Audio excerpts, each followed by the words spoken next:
ala alihi wa sahbihi ajma'in.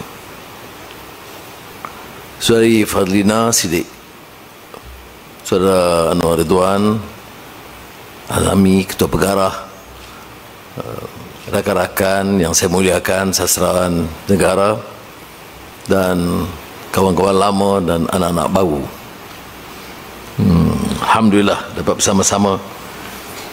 Bila saya dengar kata sebutan Saudara Anwar Ridwan dan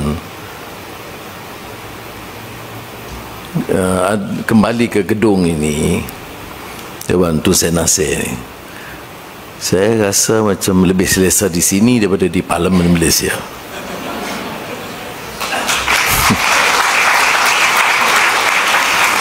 Kadang-kadang dalam pembicaraan saya dengan Azizah, saya kata mungkin saya salah profession gitu ya. Sebab ini saya lakukan sebab. Jadi Anwar Azami jangan bimbang, saya tak mau guna teks. Pertama, kita luncurkan 2 buku ya. Kitab atau Hikayat Hang Tuah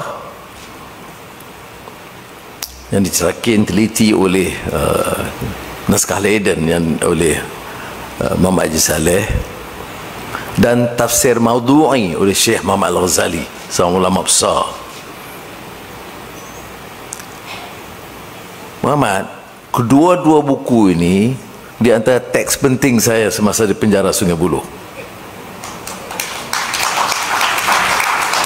Sebab saya tidak maklum awal dengan buku ni. Kalau tidak, saya nanti bawa ada nota-nota saya yang teliti, meneliti semula kupasan ataupun edit oleh Profesor Muhammad, dan Tafsir Maudu'i. Tafsir Maudu'i, saya ada catatan itu, catatan yang saya lakukan di penjara. Kalau saya tahu awal, saya dibawa dan saya boleh gunakan teks itu untuk rasa bahagia untuk mengkritik Profesor Muhammad depan dia. Jadi Profesor Muhammad itu memberikan satu kupasan yang lebih menyeluruh, satu versi yang agak berbeza daripada versi biasa yang kita ikuti sekarang. Dan dalam pengantar itu dengan beberapa pandangan yang agak lebih kritis terhadap beberapa tafsiran, sama ada yang mau terlalu mendewakan atau mau sebaliknya mengkritik tetapi tidak dalam konteks. Saya ingat persis pandangan Profesor Muhammad yang mengkritik karya klasik tidak dari sudut kacamata kini, kerana konteks itu berbeza. Dan ini juga beri jawapan tentang beberapa kupasan terdahulu mengenai Hikayat Hang Tuah. Tafsir Maudu'i oleh Syekh Muhammad Al-Ghazali ini ialah tafsir Al-Quran mengikut tajuk ya. Dan tajuk-tajuk itu dikupas dari pahaman mufassir tradisional dan pandangan semasa yang kontekstual ya, yang muasir, dan memberikan kita kefahaman yang lebih mendalam, membaca, memahami dan menjiwai dan menghayati semangat Al-Quran itu. Itu bagi saya kekuatan Tafsir Maudu'i, yang kemudian di sini disambut oleh sahabat saya Syekh Siddiq Fadil dalam beberapa karya beliau yang terkini. Tetapi dalam Tafsir Maudu'i umpamanya, Syekh Muhammad Ghazali itu mengupas Al-Quran dan memberikan apa yang saya katakan makna relevance kepada keadaan semasa, dan supaya kita menjiwainya. Sebab itu dalam ayat Al-Quran yang mula saya bacakan tadi, Syahrul Ramadan, bulan Ramadan, unzila fihi Al-Quran, turunnya Al-Quran. Tapi tidak berakhir di situ. Hudan linnas, dia memberi petunjuk kepada manusia. Apa makna petunjuk kepada manusia? Wa bayyinatin minal huda wal furqan. Kerana dengan pahaman Al-Quran mampu memberikan petunjuk hanya sekiranya kita ada tahap kefahaman, kerana boleh menilai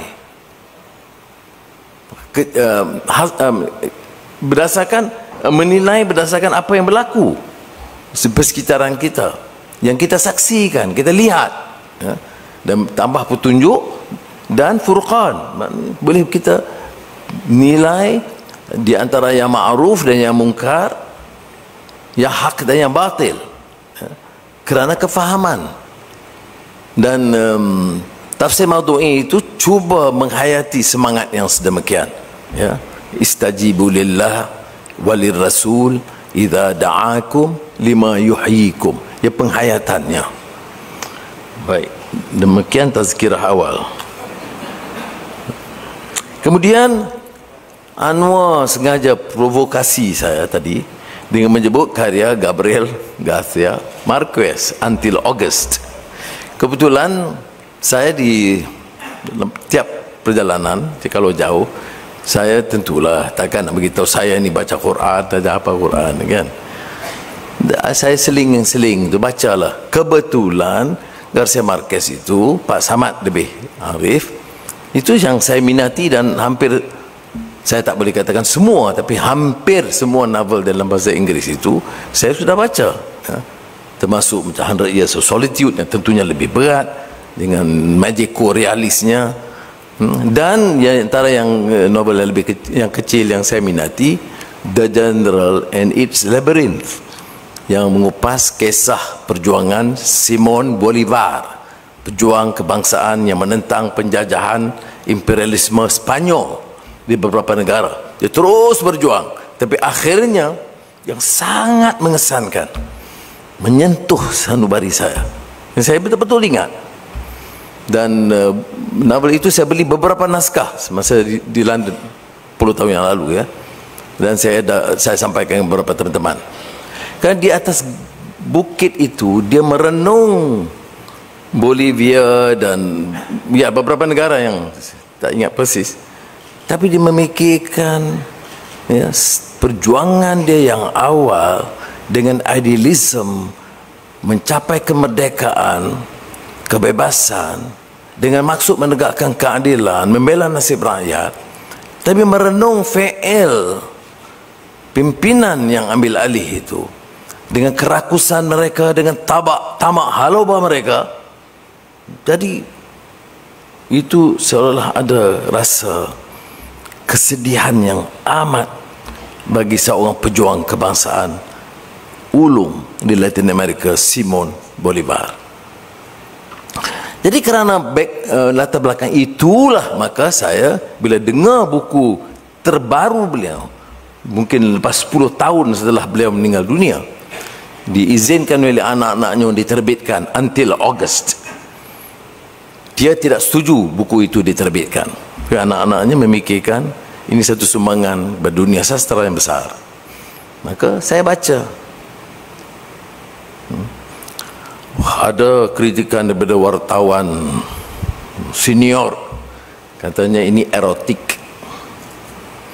Ini yang Shakespeare sebut, yang good and bad itu is the mind maketh it so.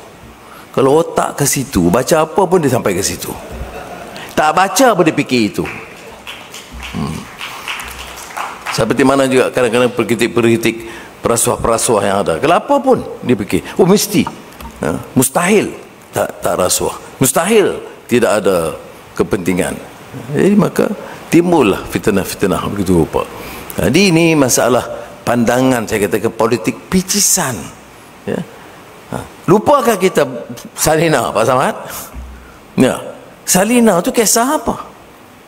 Kisah Salina tentunya seorang pelacur.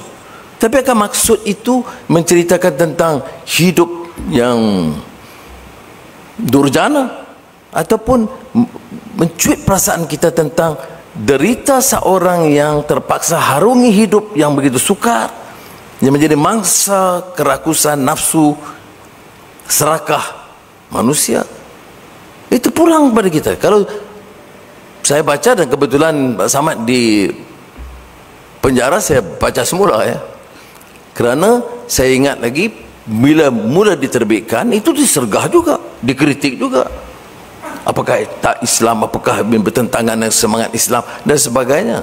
Tapi karya sastra itu curahan cerminan hati nurani seorang pengarang dengan cita-citanya, dan bukan buku dakwah khusus ya.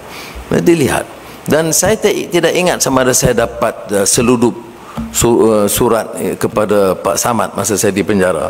Pak Samad itu rajin menulis pada saya, semua surat-surat diseludup. Jadi beliau juga terlibat dalam penyeludupan. Jadi salah satu surat itu saya ingat kerana saya baca dari Maulana Jalaluddin Rumi, dan ada kisah yang menyebut tentang seorang pelacur yang dia kupas dan diolah tentu dengan bahasa yang sangat indah, tapi yang jiwa murni yang kemudian terselamat, terangkat. Jadi jangan kita pantas menghukum. Semalam di Perak saya jelaskan juga masalah orang ini ya. Dia bicara soal agama, soal kaum, tapi cepat menghukum. Dia lupa bahawa dalam kehidupan ini kita beri pandangan. Kalau ada masalah ataupun kecurangan berlaku atau jenayah, maka yang harus wajar siasat secara profesional itu polis atau badan penguatkuasaan yang memutuskan sama ada kes untuk didakwa, itu Jabatan Peguam Negara.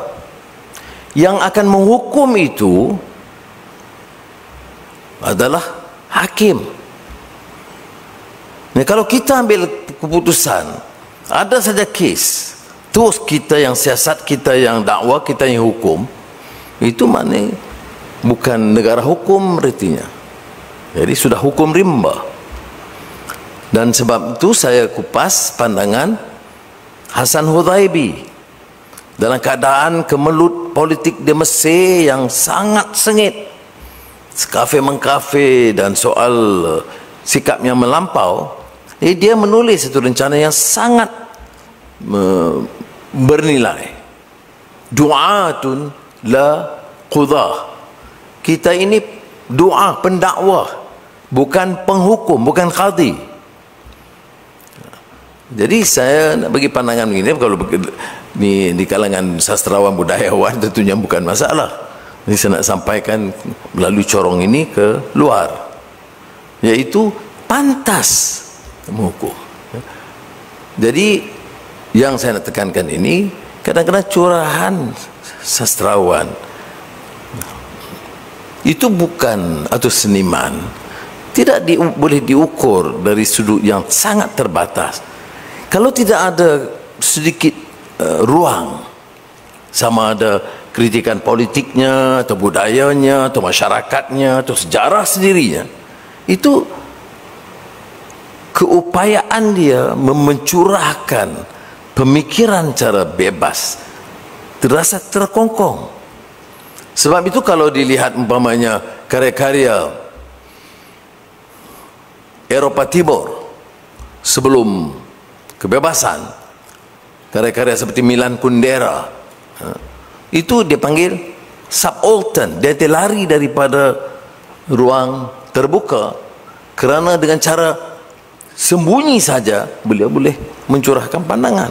Kita negara merdeka, bukan negara terjajah. Jadi mesti berikan ruang sedikit untuk kita berkarya dengan bebas. Saya beritahu berulang kali kepada saudari Fadlina dan juga Menteri Pendidikan Tinggi, sekolah, universiti betul beri ruang. Menimba ilmu ni maknanya juga melatih mereka supaya agak lebih kritis. Ya. Dia ada juga critical thinking, harus ada begitu. Tetapi bagi sang penguasa, saya kebetulan termasuk dalam keadaan itu, kadang-kadang kurang senang. Tapi ini harus ada kebijaksanaan dan kesabaran. Karena kalau dunia itu terlalu mengongkong, karya akan terbantut. Berilah apapun sagu hati dan hadiah sastra, ya. Seperti mana pengalaman saya Boria Pulau Pinang. Kalau saya dibesarkan dulu, Boria Pulau Pinang itu mesti musik yang hidup, yang segar, ya. Tetapi mesejnya sangat kritis, sama ada kepada masyarakat atau budaya atau pimpinan politiknya. Tetapi sebaik saja dijadikan umpamanya corong-corong budaya yang terbatas sebagai alat propaganda, maka dia membosankan dan tidak lagi dapat menghasilkan Boria tradisional yang sangat indah dan natural dengan pendengar, sama ada penguasa atau masyarakat dan rakyat, menerima dengan baik. Tetapi harus diberi perhatian baik Dewan Bahasa dalam hal ini dan juga masyarakat umpamanya, ya, yaitu supaya ruang berfikir, ruang berkarya menuntut suatu suasana kebebasan yang lebih luas. Akhirul kalam ni soal membaca. Jadi sesuai dengan seminar penerbitan buku. Itu kebimbangan yang disuarakan lama dulu. Sejak saya ingat masa saya Menteri Pendidikan, ulas buku Alan Bloom, The Closing of the American Mind, dan beberapa pengkritik pemikir di kalangan pemikir masyarakat yang merasa mulai hunsing dan bimbang dengan kemunculan budaya sosial baru dan dengan singkatan-singkatan dan tidak ada keupayaan untuk berfikir lebih dari 3 minit. Ini bahaya, saudara. Kita nak lahirkan insan, dan manusia ini walaqad karramna bani Adam, karamah insaniyah itu dengan keyakinan, dengan ilmu, dengan nilai dan akhlak yang tidak selesai dalam 3 minit ilmunya. Jadi harus ada usaha yang lebih, dan seperti mana saya telah menggesa awal dulu oleh di Dewan Bahasa, supaya majlis menggalakkan anak-anak membaca. Caranya bukan saja memberikan buku. Kalau ikut pengalaman saya, berikan buku tak cukup, dan kita harus kembali kepada cara yang agak lebih klasikal. Balik seperti mana Paideia Principle tu, Yunani. Maknanya beri buku, buka halaman 20, baca satu para, kupas sedikit, halaman 25, begitu, sehingga anak-anak itu betul-betul rasa minat, seperti mana yang diolah oleh Sayyidina Ali bin Abi Talib, lazzatul ma'rifah, the crave and love for scholarship, cintaan kepada ilmu yang sangat mendalam. Jadi terima kasih sekali lagi kepada Dewan Bahasa. Saya sebenarnya ada acara tadi Parlimen, lepas ini sebenarnya ada acara lain, tapi oleh kerana undangan Dewan Bahasa itu sukar saya menolak, ya. Dia dua sebab. Satu, memang saya minat. Satu lagi, nanti semua teman-teman saya budayawan-budayawan ni, wah, Anwar ini sejak jadi pegang jabatan ini dia sudah lupa pengkalannya itu, jadi saya takut itu. Terima kasih. Wassalamualaikum warahmatullahi wabarakatuh.